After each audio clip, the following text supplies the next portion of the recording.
I'm excited about this topic. Welcome to the room. Come on in the room. Let's have a hard conversation. And here we go. So, I'm Kenesha Morrison, and welcome to Testify Tuesday. I go live every Tuesday on my Facebook page. If you're listening to the podcast and would like to be a part of the live streaming of this, it's always something that I have to take a step back and reflect on.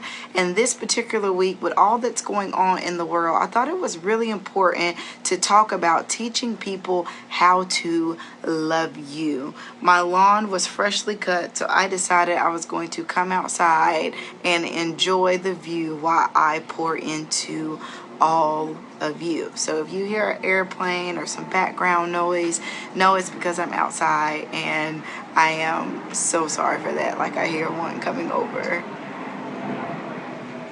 Hit the pause. I wonder where they're going, right? I wonder where the airplanes go. So today on Testify Tuesday, we're talking about teaching people how to love you. Chris and I will be married 11 years next week. And that has been like the biggest topic for our marriage. I can't wait to dive into next week's topic because it's really marriage focused, but this one is going to kind of set the stage for it. So what does it mean to teach someone how to love you? I know for me, I have found myself between a rock and a hard place several times in marriage, where in relationships as being a daughter or my sister, or even in business, that I found myself not communicating what I thought I was communicating. So that means when you say one thing but your actions show something differently.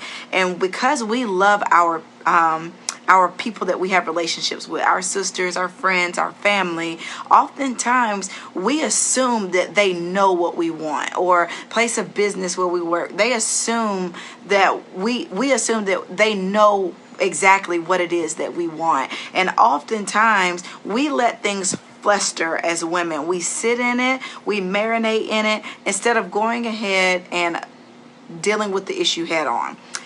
I know as a mom of multiples, I find myself sometimes going, go clean your room, go clean your room, go clean your room. I'm going to check your room, clean your room, clean your room. I'm going to go check your room. Is your room clean? A million times, right? That's what we parents do.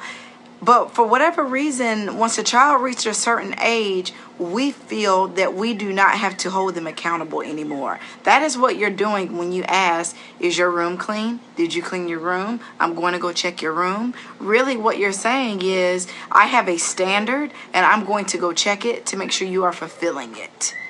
We have to hold that same accountability and that same standard in all relationships of our lives.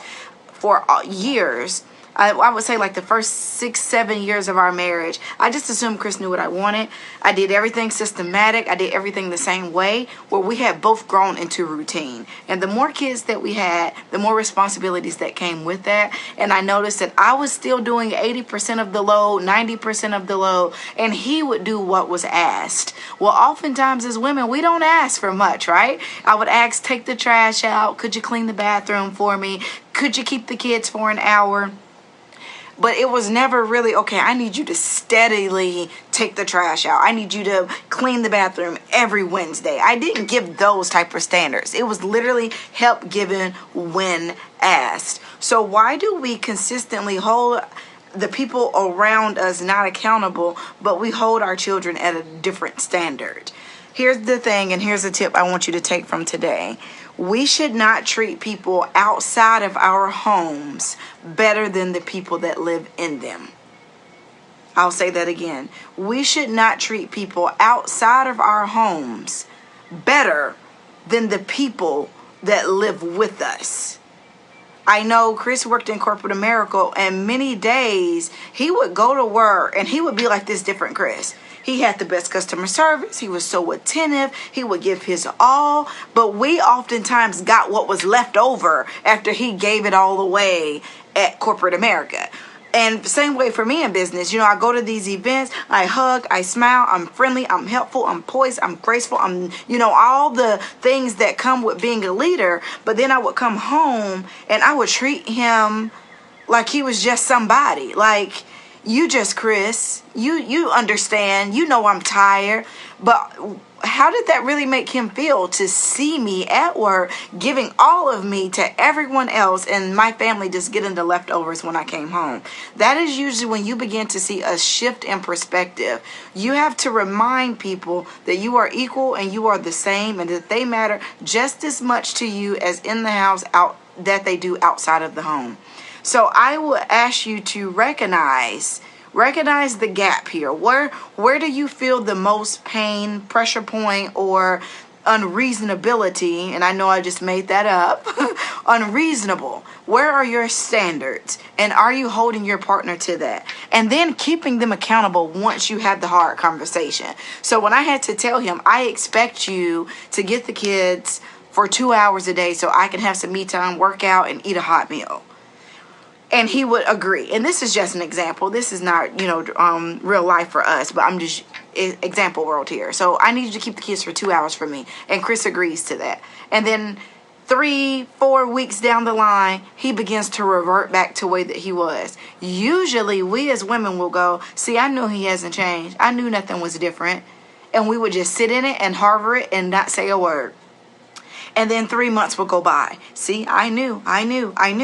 Why do we do this? Because we have a tendency as women to expect other people to be able to read our minds. And we look for things in our everyday life to confirm what it is that we already feel and what we know. So if you believe that you are ugly, you begin to work to confirm that everything you are is ugly. If you believe that your partner is lazy, or that you have lack, or you have scarcity, or you don't have all the things, we look for things in our day-to-day life that confirms the poor mindset or the poor belief or the self-doubt that we have on ourselves, and we project it onto our partners. Oftentimes, they don't even know that they have fallen back into their old habits. So the same way we hold our children accountable, we should be holding ourselves accountable and our relationships accountable. People don't know where you stand until you tell them what your standards are.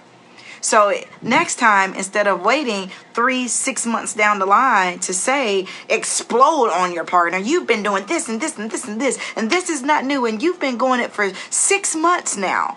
Instead of that, you're going to tweak it. And at the first sign of distress, second sign of distress, third sign of distress, now you have a pattern again that they have begun to fall back into that previous pattern. And you're going to hold them accountable.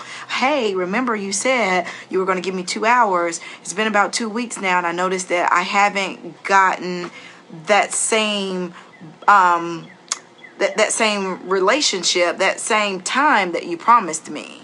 That is where you really have to be in this. Holding people accountable after the third time of this.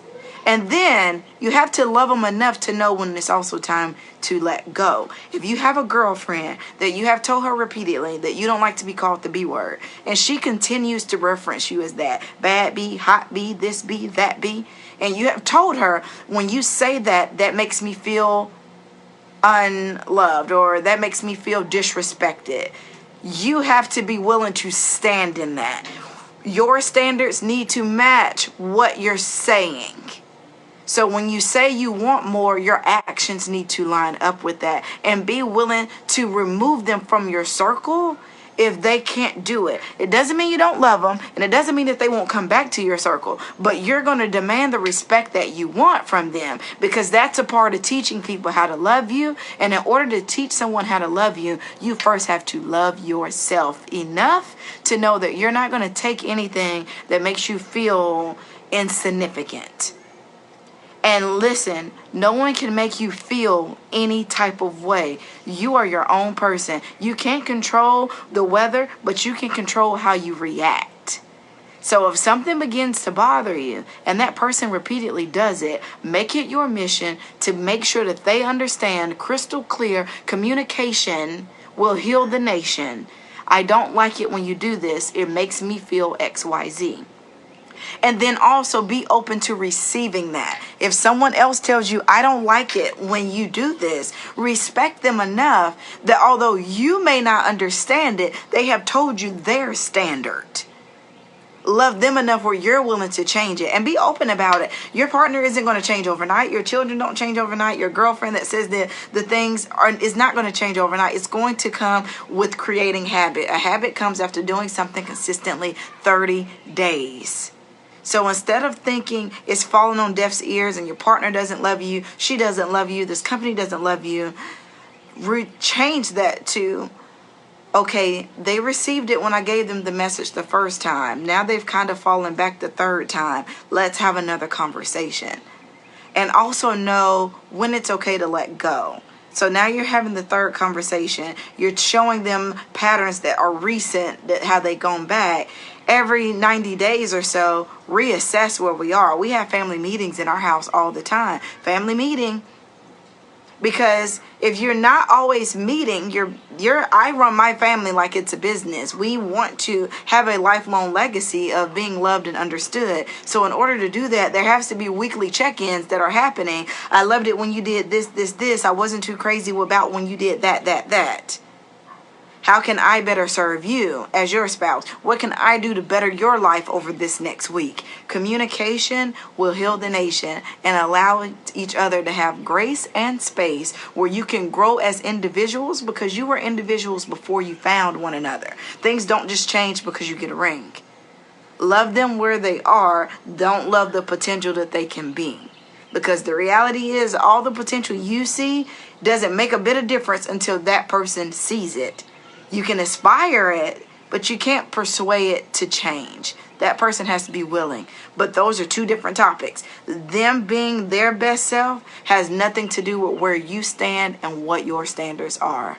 I hope you got something out of this podcast. This is absolutely a pleasure and an honor to come on every week to give you guys my preference on what we can do to best build the gap, to overcome, to live our best lives. This is Testify Tuesday, and I can't wait to talk to you guys again next week.